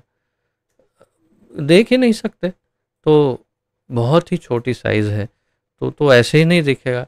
और फिर वैसे भी आध्यात्मिक है, तो ये चमड़ी की आंखों से तो ऐसे भी नहीं दिखने वाले। तो हम शरीर के बाह्य आवरण या जीव के सूक्ष्म मन की तलाश तो करते हैं, लेकिन हम शरीर के भीतर के आध्यात्मिक स्फुलिंग जीवात्मा को नहीं देख पाते। तो फिर ये प्रश्न पूछा जा सकता है, तो फिर लोगों को जो आत्मा दिखती है वो क्या है? अरे मैंने आज आत्मा देखी, या तो भूत देखा, या तो वो सूक्ष्म शरीर है। उस जीवात्मा का जो सूक्ष्म शरीर है उसको देखा है, उसे देखा जा सकता है। वो शरीर की ही साइज का बिल्कुल सेम शरीर जैसा दिखता है, क्योंकि उस शरीर से बाहर आया है। तो वो सूक्ष्म शरीर है जिसे आप देखते हैं। जीवात्मा तो फिर भी नहीं दिखती है, वो तो उतने छोटी ही रहती है। तो कभी ये नहीं कह सकते आत्मा को देखा, आत्मा भटकती होगी, लेकिन साथ में उसका सूक्ष्म शरीर है, उसी को हम देख सकते हैं या महसूस कर सकते हैं। अतएव हमें जीव के स्थूल शरीर की उपस्थिति के कारण जीव की उपस्थिति स्वीकारनी पड़ती है। क्योंकि हम देख नहीं सकते, इसलिए इस भौतिक शरीर की उपस्थिति है, तो जीव की उपस्थिति है, वो स्वीकार करते हैं हम। इसी प्रकार जो लोग भगवान का दर्शन अपने वर्तमान भौतिक नेत्रों से या भौतिक इंद्रियों से करना चाहते हैं, उन्हें विराट रूप का ध्यान करने की सलाह दी जाती है। लेकिन फिर भी यदि कोई भगवान का दर्शन करना चाहता है और वो भी इसी भौतिक नेत्रों से, तो उन्हें विराट रूप पर ध्यान करने की सलाह दी जाती है। जो अर्जुन ने जिसका दर्शन किया अपनी आंखों से, उसका ध्यान करने की सलाह दी जाती है। उदाहरणार्थ, जब कोई व्यक्ति अपनी कार में बैठकर कहीं जाता है जिसे आसानी से देखा जा सकता है, तो उस कार की पहचान उसमें बैठे व्यक्ति से की जाती है। जब राष्ट्रपति अपनी विशिष्ट कार में बैठकर कहीं जाते हैं, तो हम कहते हैं वे रहे राष्ट्रपति, वहाँ है राष्ट्रपति। उस समय हम कार की पहचान राष्ट्रपति के साथ करते हैं। कौन जा रहा है? या तो वो जा रहे हैं राष्ट्रपति, हम बोलेंगे। और राष्ट्रपति कहीं कहाँ जा रहे हैं? वो तो बैठे हैं, वो कहीं ना चल रहे हैं ना जा रहे हैं, कार जा रही है, और हम कहते हैं वो जा रहे हैं राष्ट्रपति। तो वास्तव में कार जा रही है, हम कार को राष्ट्रपति का दोनों को एक रूप बताते हैं। तो यदि हम किसी को कहते हैं अरे ये तो बहुत ही अच्छा है, ये तो बहुत बुरा है, ये ऐसा है वैसा है, तो किसकी बात कर रहे हैं? वास्तव में हम उस शरीर की नहीं, उस जीवात्मा की बात कर रहे हैं। जो उस शरीर में बैठा हुआ है जीवात्मा, उसकी बात करते हैं कि अच्छा है, बुरा है, काला है, गोरा है। काला गोरा नहीं, उसका स्वभाव ऐसा है, वो ऐसा है, वैसा है। काला गोरा, लंबा छोटा, ये शरीर की पहचान है, परंतु अच्छा बुरा इत्यादि ये सब आत्मा की पहचान है। इसी प्रकार उन अल्पज्ञ व्यक्तियों को जो बिना जरूरी योग्यता के ईश्वर का तुरंत दर्शन करना चाहते हैं, उन्हें ऐसा दिखाया जाता है कि विशाल काय भौतिक ब्रह्मांड भगवान का रूप है, यद्यपि भगवान भीतर तथा बाहर सर्वत्र हैं। ऐसे तो भगवान कण कण में हैं, जीवात्माओं के हृदय में हैं, सभी पूरे ब्रह्मांड के अंदर है। सारा भौतिक सारी भौतिक सृष्टि अर्थात सारे ब्रह्मांड भगवान के शरीर में है, लेकिन फिर भी हम उन्हें ऐसा दर्शन करवाते हैं, भौतिक एक काल्पनिक चित्रण कि हाँ भगवान ऐसे हैं, उनका शरीर ऐसा है, ये देवता इधर रहते हैं, असुर इधर रहते हैं, शूद्र इधर रहते हैं, ब्राह्मण इधर रहते हैं, ये है, ये है, ऐसा काल्पनिक पूरा हम उन्हें दिखाते हैं समझाने के लिए। इस प्रसंग में आकाश के बादल तथा आकाश की नीलिमा का उदाहरण लिया जा सकता है। यद्यपि आकाश की नीलिमा तथा आकाश भिन्न है, किंतु हम आकाश के रंग को नीला समझते हैं, परंतु यह तो केवल अल्पज्ञ की सामान्य धारणा है। हम देखते हैं आकाश को ब्लू है, स्काई इज ब्लू, पर क्या वास्तव में आकाश नीला है? तो जब अंधेरा होता है तो काला हो जाता है, अगर लाइट आती है तो ब्लू दिखता है, कभी ऐसा कभी वैसा। तो वास्तविकता क्या है? क्या वास्तव में आकाश को कलर है या नहीं है? ये सब प्रश्न है।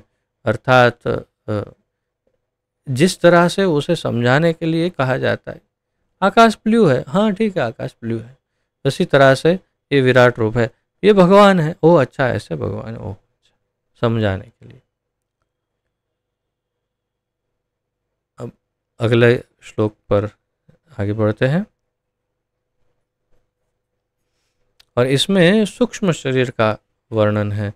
बहुत ही सुंदर दृष्टांतों के साथ सूक्ष्म शरीर का वर्णन आएगा इसमें।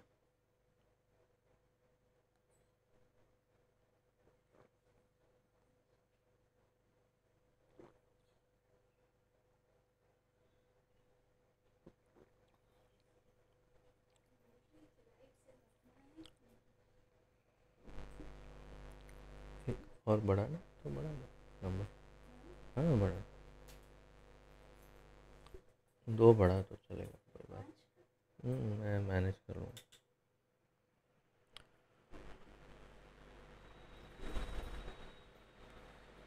हरे कृष्ण।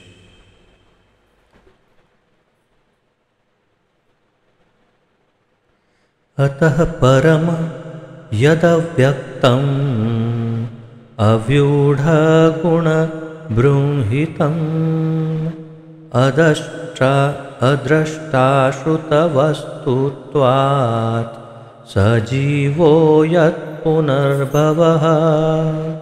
अतः परम यदव्यक्तम् अव्यूढगुणबृंहितम् अद्रष्टाश्रुतवस्तुत्वात् सजीवो यत्पुनर्भवः। अतः परम यदव्यक्तम् अव्यूढ़ गुणबृंहितम् अद्रष्टाश्रुतवस्तुत्वात् स जीवो यत् पुनर्भवः। क्षमा करें। शब्दार्थ: अतः यह, परम परे, यत जो, अव्यक्तम अप्रकट, अव्यूढ़ बिना किसी प्रकार के रूप के, गुणबृंहितम गुणों से प्रभावित, अदृष्ट अदृश्य अनदेखा, अश्रुत अनसुना, वस्तुत्वात् वैसा होने से, सह वह, जीवः जीव, यत जो, पुनः भवः बारंबार जन्म ग्रहण करता है, पुनर्भव, पुनर्भव या पुनः भवः यानी बारंबार जन्म लेना। अनुवाद: रूप की इस स्थूल अवधारणा से परे रूप की एक अन्य सूक्ष्म धारणा है जिसका कोई आकार नहीं होता और जो अनदेखा, अनसुना तथा अव्यक्त होता है। जीव का रूप इस सूक्ष्मता से परे है, अन्यथा उसे बारंबार जन्म न लेना पड़ता। तो यहाँ पर सूक्ष्म शरीर का बहुत सुंदर विवरण है, इसके विषय में यहाँ बताया गया है।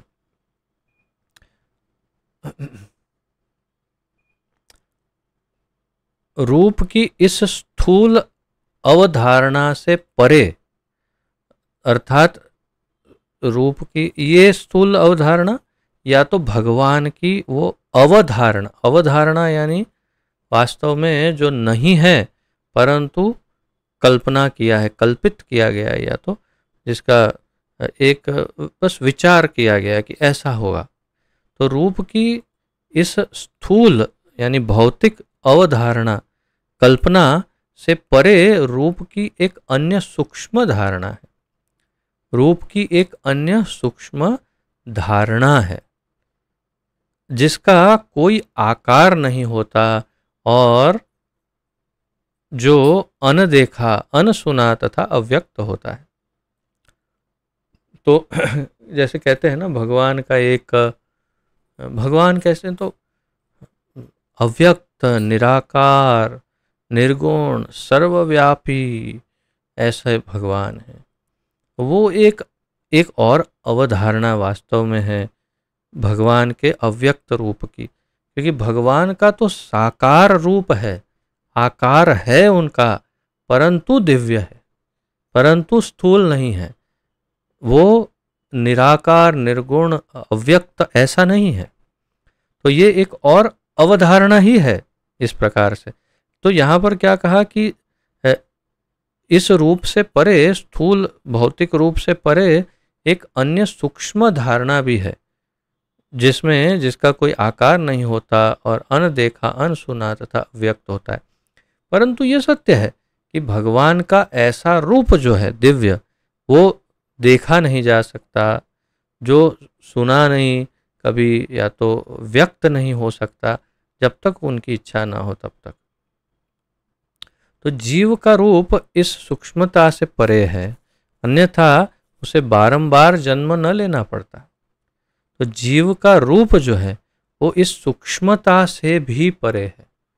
अर्थात यहाँ पर क्या कहा गया कि स्थूल शरीर, स्थूल शरीर के अंदर उससे ऊपर एक सूक्ष्म शरीर, और सूक्ष्म शरीर से भी ऊपर या अंदर कहिए एक जीवात्मा जो सूक्ष्म शरीर से भी परे है। तो जीव का रूप इस सूक्ष्मता से परे है, अन्यथा उसे बारंबार जन्म न लेना पड़ता। ये एक यहाँ पर महत्वपूर्ण इसका निष्कर्ष है इस श्लोक का। तो हमारे पूर्ववर्ती आचार्यों ने बहुत ही विशाल वर्णन करते हुए इसे समझाया कि क्यों बारंबार जीवात्मा को जन्म लेना पड़ता है, क्योंकि उसके अर्थात ये सब अनुसंधान जो यहाँ बताए वो सारे अनुसंधानों को लेते हुए आचार्यों ने समझाया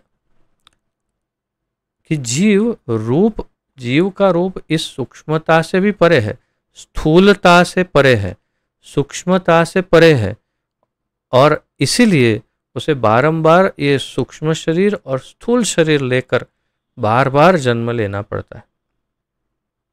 लेकिन ये सूक्ष्म शरीर उसके साथ जाता है और उसके सूक्ष्म शरीर के द्वारा ही उसे दूसरे जन्म प्राप्त होते हैं। ये सब श्रील विश्वनाथ चक्रवर्ती ठाकुर ने श्रील जीव गोस्वामी के और श्रीधर स्वामी के जो वर्णन है उनके आधार पर उन्होंने समझाया। बहुत ही अच्छा वर्णन किया श्रील विश्वनाथ चक्रवर्ती ठाकुर कि जीवात्मा के लिए सूक्ष्म शरीर अत्यंत महत्वपूर्ण है। उसी सूक्ष्म शरीर के आधार पर ही वो दूसरे जन्म लेता है। एक शरीर से दूसरे शरीर में देहांतरण भी उस सूक्ष्म शरीर के द्वारा ही करता है। जैसे कि हमने कई बार शास्त्रों में इसे पढ़ा है, भगवत गीता में लिखा है तथा अन्य शास्त्रों में वर्णन है, बहुत ही स्पष्ट वर्णन भी है जहाँ बताया गया है कि उस सूक्ष्म शरीर के माध्यम से जीवात्मा अन्य शरीर धारण करने की प्रक्रिया में पिता के वीर्य के द्वारा माता के गर्भ में प्रवेशित होता है। उसका भी यहाँ वर्णन थोड़ा आएगा ही, तो हम सब इसका भी अध्ययन करते हैं। जिस प्रकार इस स्थूल दृश्य जगत का विचार भगवान के विराट शरीर के रूप में किया जाता है, उसी प्रकार उनके सूक्ष्म शरीर की भी धारणा है, जिसे न तो देखा जा सकता है, न सुना या प्रकट किया जा सकता है। लेकिन वस्तुतः शरीर की ये समस्त स्थूल या सूक्ष्म अवधारणाएं जीवों से संबंधित होती हैं। वास्तव में भगवान के शरीर की ऐसी अवधारणा है, यानी कि सत्य नहीं है। क्या अवधारणा है? कि उनका भौतिक स्थूल शरीर विराट रूप, उससे परे उनका एक ऐसा ब्रह्ममय रूप, जिसे ब्रह्म ज्योति या तो ब्रह्म कहते हैं। ब्रह्म का रूप में क्या विशेषता है? ब्रह्म अव्यक्त है, निराकार है, निर्गुण है इत्यादि। ये भी अवधारणा ही है, क्योंकि भगवान का मूल रूप इन सभी से परे है, दिव्य है, जैसा आत्मा। परंतु ये स्थूलता और सूक्ष्मता ये दोनों जीवात्मा के लिए ठीक है। जीवात्मा के पास स्थूल शरीर भी है और सूक्ष्म शरीर भी है, इसलिए हमारे संबंध में ये ठीक है, ऐसा यहाँ पर बताना चाह रहे हैं। जीव का अपना आध्यात्मिक रूप होता है, जो इस स्थूल भौतिक या सूक्ष्म मनोवैज्ञानिक अस्तित्व से परे होता है। अपना एक आध्यात्मिक रूप है जीवात्मा का, जो ये बहुत ही महत्वपूर्ण चर्चा है। अगर इसको ध्यान पूर्वक समझेंगे और सुनेंगे, अगर अंदर उतरेगा तो जीवन भर ये रहेगा। अगर इसे अभी मिस कर गए तो जीवन भर समझा नहीं पाएंगे कभी, जब तक यही फिर से पढ़े नहीं या समझने का प्रयास नहीं करें कि जीव क्या है, जीव का सूक्ष्म शरीर क्या है और उसका भौतिक शरीर क्या है, भगवान क्या है, उनका सूक्ष्म शरीर या उनका स्थूल शरीर क्या है या नहीं है। वो सब चीज़ों को यहाँ बहुत ही स्पष्ट किया जाएगा और जा रहा है। आप अगर ध्यान नहीं दे पाएंगे तो आगे कन्फ्यूजन हो सकता है।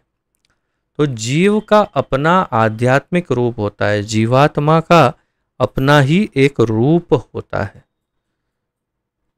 प्रभुपाद जी अन्य स्थान पर समझाते हैं कि सूक्ष्म शरीर को आकार होता है और उसके आकार के अनुसार स्थूल शरीर को आकार होता है। तो सूक्ष्म शरीर को आकार कहाँ से मिला?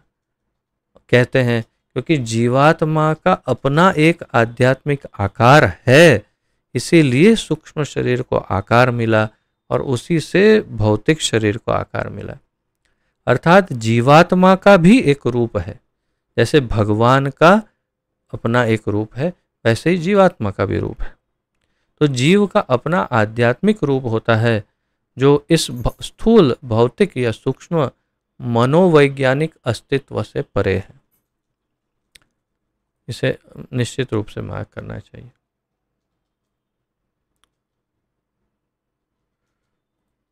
जो ही जीव इस दृश्य स्थूल शरीर को त्याग देता है, त्यों ही स्थूल शरीर तथा वैज्ञानिक क्रियाएं करना बंद कर देती है। शरीर छोड़ दिया, मृत्यु हो गई, आत्मा ने शरीर को छोड़ दिया, तो शरीर की सारी क्रियाएं बंद।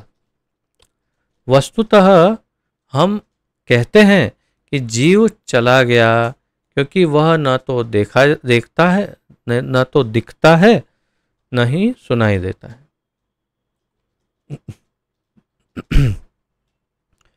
तो जो कोई मृत देह पड़ा हो तो हम कहते हैं ओ जीव चला गया, यानी शरीर छोड़ करके जीवात्मा चला गया, अब ये शरीर बेकार है, इसको अधिक से अधिक कुछ घंटे रख सकते हैं, बाद में उसको जला देना पड़ेगा या कोई दफनाएंगे, कोई जो भी करेंगे।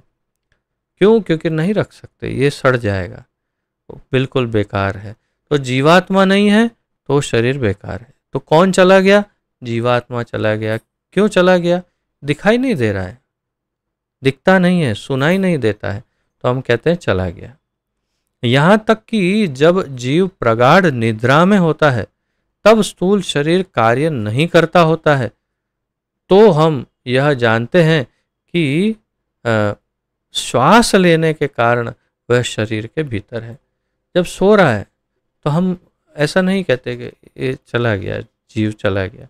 क्यों? क्योंकि सांस ले रहा है, हमें दिखाई दे रहा है, ओ अच्छा सो रहा है, चला नहीं गया। तो मृत्यु में और निद्रा में अंतर क्या है? जीवात्मा तो वही है, बिल्कुल निष्क्रिय शरीर है, लेकिन अंदर है और सांसें चल रही है, लेकिन नींद में है। अतएव जीव के देह से चले जाने या मरने का यह अर्थ कदापि नहीं होता कि जीवात्मा का अस्तित्व ही नहीं है। वह यही होता है, अन्यथा पुनः पुनः जन्म क्यों होता? तो इसका सार क्या है इस श्लोक का? क्यों ऐसा कहा अंत में कि अन्यथा उसे बारंबार जन्म न लेना पड़ता? तो जीवात्मा है जो शरीर छोड़कर गया है, लेकिन है तो भौतिक जगत में ही, और अब दूसरा शरीर लेकर के फिर आएगा, दूसरा एक और शरीर उसके कर्मों के अनुसार वो और उसकी इच्छाओं के अनुसार वो एक और स्थूल शरीर धारण करेगा और आएगा अवश्य।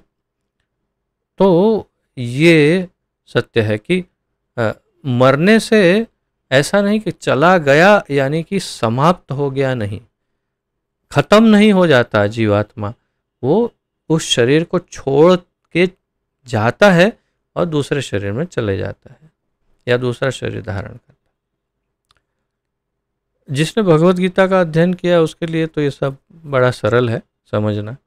निष्कर्ष यह निकला कि भगवान अपने दिव्य रूप में नित्य विद्यमान रहते हैं, जो जीव के समान न तो स्थूल है न सूक्ष्म है। क्या तात्पर्य है? इसका सार क्या है कि भगवान अपने दिव्य रूप में, कृष्ण रूप में या अन्य उनके जो दिव्य रूप हैं उनमें नित्य विद्यमान रहते हैं। वामन, वराह आदि वैकुंठ जगत में ये सारे लोक हैं, नरसिंह लोक है, वामन लोक है, वराह लोक, और एक नहीं, हजारों नरसिंह लोक, हजारों वामन लोक, क्योंकि हर युग युगांतर में आते हैं, अलग अलग थोड़ा थोड़ा कुछ चेंज करके आते हैं और फिर एक एक अलग लोक में चले जाते हैं भगवान। इस प्रकार उनकी दिव्य लीलाएं होती। ऐसा हमारे पूर्ववर्ती आचार्य बताते हैं, क्योंकि वैकुंठ जगत तो भौतिक जगत से 3 गुना ज़्यादा है, तो कौन रहता है इतने वैकुंठ लोकों में? भगवान के अवतार ही रहते हैं। और निष्कर्ष यह निकला कि भगवान अपने दिव्य रूप में नित्य विद्यमान रहते हैं गोलोक धाम में और वैकुंठ जगतों में, और जो जीव के समान न तो स्थूल है और न सूक्ष्म है, उनका शरीर नहीं, अर्थात उनका दिव्य शरीर है, उनका सूक्ष्म या स्थूल शरीर नहीं होता। उनके शरीर की तुलना कभी भी जीव के स्थूल तथा सूक्ष्म शरीरों से नहीं की जा सकती। उनके शरीर की तुलना, अब आप तो ये कथा सुन ही चुके होंगे जो जगन्नाथ जी के संदर्भ में बड़ी प्रचलित है कि जगन्नाथ जी जो सबसे पहली बार निर्माण हुए तो दारुक ब्रह्म, तो वो जो लकड़ा बहते बहते आया जिसे राजा को प्राप्त हुआ और उन्होंने उसमें से, राजा इंद्रद्युम्न, उसमें से निर्माण करवाए जगन्नाथ जी को, ये तो वो भगवान कृष्ण का ही शरीर मृत देह लकड़ा बन गया था। ऐसे ये कैसे हो सकता है? भगवान का शरीर ही नहीं है तो ये सब संभव कैसे? फिर और कहते हैं कि उनके उनके अंदर जो क्या कहते हैं उसे, देह परिवर्तन या उसका कोई विशिष्ट शब्द है जो मैं अभी स्मरण नहीं कर पा रहा हूँ। तो जब उनका देहांतरण होता है नए जगन्नाथ नव कलेवरम अर्थात नया शरीर प्राप्त होता है जगन्नाथ जी को 12 वर्ष में या ऐसे, तो उनके हृदय से कुछ निकाल करके कुछ कोमल कोमल सा तत्व है जो दूसरे शरीर में यानी दूसरे मूर्ति में रखते हैं। तो वो क्या है? कृष्ण का हार्ट है, ऐसा कहते हैं। शास्त्र ये कहते हैं कि वो वास्तव में शालग्राम है, जो इतने कोमल हैं, ऐसे शालग्राम जी हैं वास्तव। लेकिन कोई कहते हैं कृष्ण का हार्ट है वो। तो ये संभव कैसे है जब जन्म कर्म चमे दिव्यम इत्यादि और भगवान चतुर्भुज रूप में प्रकट हुए देवकी के सामने, फिर देवकी ने प्रार्थना की तो बालक बन गए, फिर उनका शरीर कैसे आया? वो शरीर की जो धारणा है ये सब अवधारणाएं हैं भगवान की। वास्तव में शास्त्रों के अनुसार, हमारे आचार्यों के अनुसार यही बात यहाँ पर बार बार श्रीमद् भागवत भी समझाएगा और हमारे आचार्यगण भी समझाएंगे कि उनके शरीर की तुलना कभी भी जीव के स्थूल या सूक्ष्म शरीर से नहीं की जानी चाहिए। ईश्वर के शरीर की ऐसी सारी भवधारणाएं या अवधारणाएं, कहिए अवधारणाएं काल्पनिक हैं। इनकी जो धारणाएं हैं शरीर की वो काल्पनिक है। जीव का अपना सनातन आध्यात्मिक रूप होता है जो उसके भौतिक कल्मश के कारण ही बद्ध रहता है, और जीव का जो रूप है वो उसके भौतिक कल्मश के कारण वो बद्ध रहता है। अपने कर्मों के अनुसार बार बार जन्म लेना पड़ता है जीव को, स्थूल और सूक्ष्म शरीर धारण करने पड़ते हैं। लेकिन भगवान को कोई शरीर नहीं धारण करना पड़ता। वे जब आते हैं तो लगता है कि शरीरधारी है, लेकिन वास्तव में शरीर उनका दिव्य ही होता है, ये कहना चाह रहे हैं। तो इसके साथ आज यहाँ पर विराम लेते हैं और यही चर्चा आगे, मैंने जैसे कहा 39वें श्लोक तक यही चर्चा चलती रहेगी। उसमें यही सूक्ष्मता की और आत्मा की और ऐसी बहुत सारी चर्चाएं आगे आएगी। इसकी हम और जितना हो सके ज्ञान प्राप्त करते रहेंगे। यहाँ पर विराम लेते हैं। यदि किसी का कोई प्रश्न, जिज्ञासा, उत्कंठा हो तो प्रस्तुत कर सकते हैं।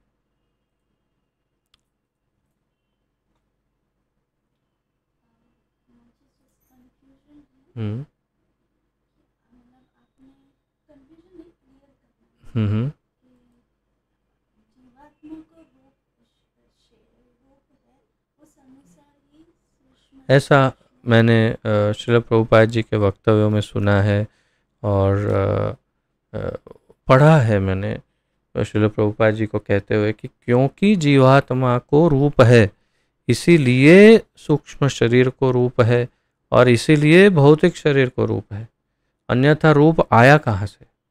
और जीवात्मा का रूप कहाँ से आया? तो भगवान को रूप है, इसीलिए तो जीवात्मा को रूप है। क्योंकि ममे वंश, हम अगर भगवान के अंश हैं, भगवान को यदि रूप है तो जीवात्मा को रूप है। बहुत ही सामान्य बुद्धि से भी हम समझ पाते हैं, ये बहुत सरल बात है। अगर भगवान को रूप है मूल रूप से तो जीवात्मा को रूप है, और जीवात्मा को रूप है तो वो जो भी ऊपर जैसे कि ये कुर्ता है मैंने पहना हुआ, इस कुर्ते को यदि मैं निकाल करके डाल देता हूँ तो इसको कोई रूप, कोई आकार नहीं, वो एक बिल्कुल एक उसको गोले की तरह बना करके डाल सकते हैं। लेकिन जब इस कुर्ते को मैं धारण करता हूँ तो इसको आकार होता है, उसमें 2 हाथ दिखते हैं, शरीर दिखता है, सब दिखता है, कंधे सब दिखता है। तो उसी प्रकार जब सूक्ष्म शरीर धारण करता है जीवात्मा तो उसे आकार आता है, और उसके ऊपर फिर स्थूल शरीर आता है, आवरण, तो उसे भी आकार मिलता है। तो ये आकार इसलिए मिलता है क्योंकि अंदर मूल आकार है जीवात्मा को, इसीलिए उन दोनों अन्य शरीरों को भी आकार प्राप्त होता है, ऐसा श्रील प्रभुपाद जी समझाते हैं। क्लियर है अभी कि आकार इसीलिए है क्योंकि जीवात्मा को आकार है, और वो किस लिए है? क्योंकि भगवान को आकार है, इसीलिए। अन्य किसी को कोई प्रश्न आदि हो तो।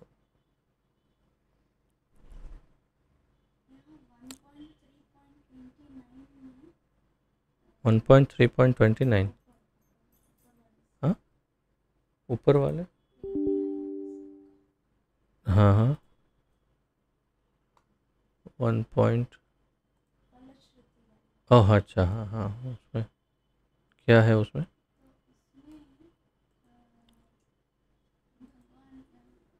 1.3.29 1.3.29 हम्म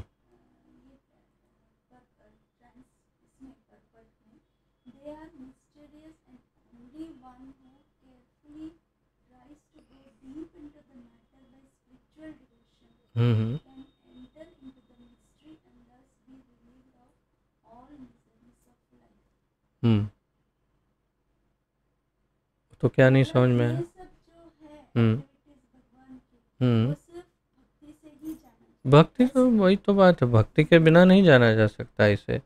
इसलिए तो बार बार भगवान भगवत गीता में कहते भक्ता भक्त्या माम अभिजानाति भक्त्या त्वनन्या शक्य हमेव विदुर। भक्ति के बिना मुझे नहीं जाना जा सकता है, ये बहुत स्पष्ट है बात। इसलिए यहाँ पर ये जो मिस्ट्रीज है जो लिखा है कि ये सब जो गुह्य भगवान को जब समर्पित होंगे, भक्ति की दृष्टि से ज्ञान प्राप्त करेंगे, तब वो ज्ञान मिलेगा। अगर केवल कोरा रूखा सूखा ज्ञान लेने जाएंगे जैसे वेदों में है, तो कभी भगवान को समझने में बहुत ही ज़्यादा समय लगेगा। लेकिन भक्ति की दृष्टि से यदि ज्ञान प्राप्त करेंगे तो तुरंत भगवान को समझ जाएंगे सरलता से।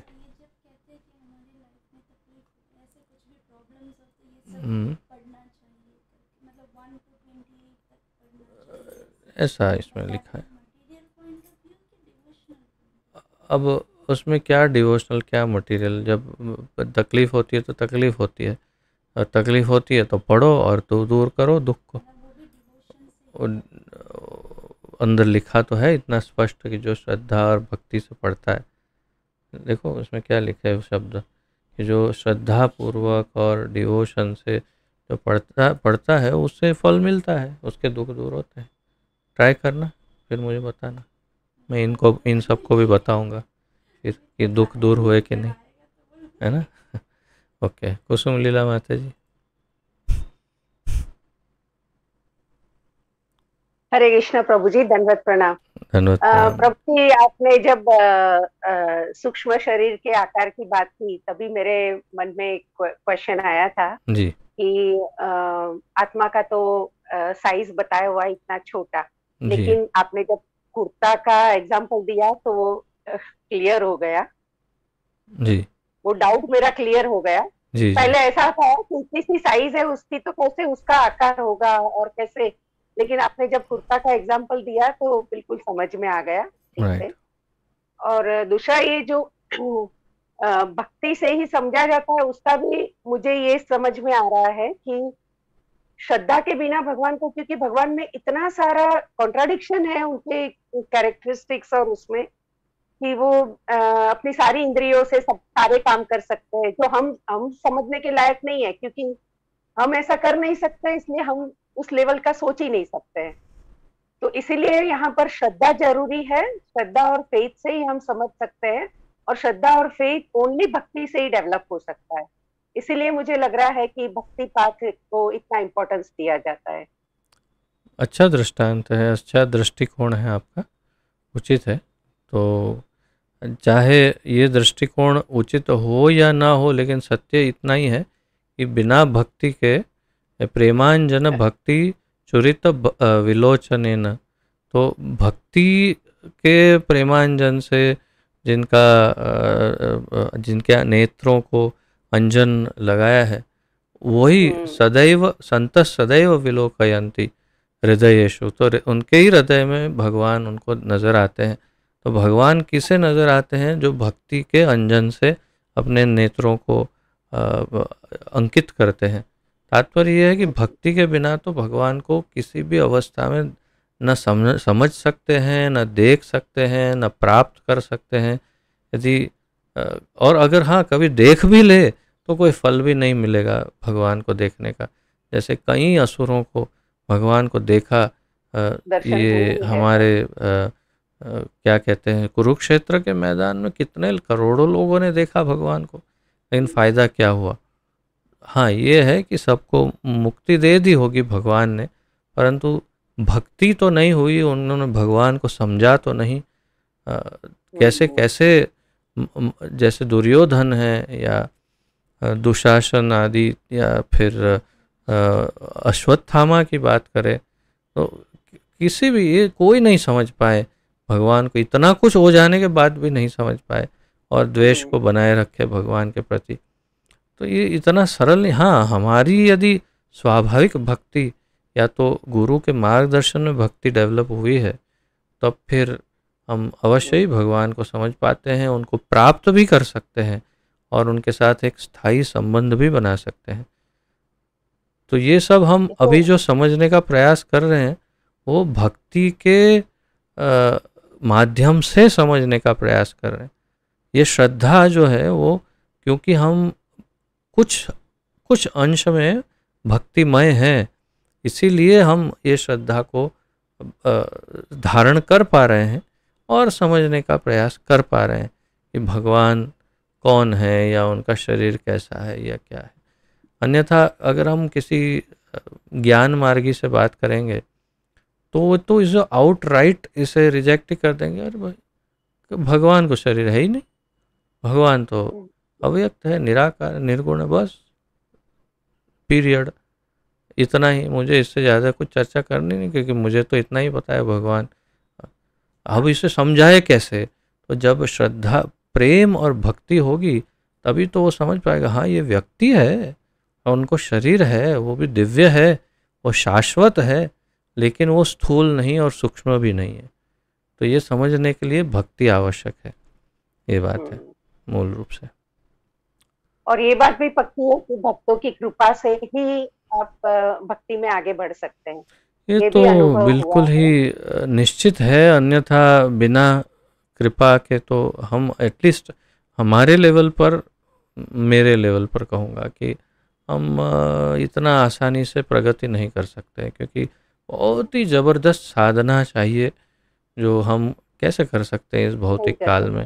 इसलिए हम केवल कृपा सिद्ध हो सकते हैं, और हमारे गुरुजनों की कृपा, श्रील प्रभुपाद जी की असीम कृपा से ही हम भक्ति को प्राप्त करके भगवान को समझ सकते हैं, जो अभी हम कर रहे हैं। हरे कृष्ण। हरे कृष्ण। धन्यवाद माता जी, धन्यवाद। तो इसी के साथ यहाँ पर विराम लेते हैं। पतित पावन जगत गुरु श्रील प्रभुपाद की जय। पतित पावन गुरु महाराज की, गुरुदेव की जय। अनंत कोटि गौर भक्त वृंद, वैष्णव वृंद की जय। ग्रंथराज श्रीमद् भागवत महापुराण की जय। निताय गौर प्रेमानंदे, हरि हरि बोल। वांछा कल्पतरुभ्यश्च कृपा सिंधुभ्यैव च पतितानां पावनेभ्यो वैष्णवेभ्यो नमो नमः। आप सबको दंडवत प्रणाम और आप सबका बहुत बहुत धन्यवाद। हरे कृष्ण।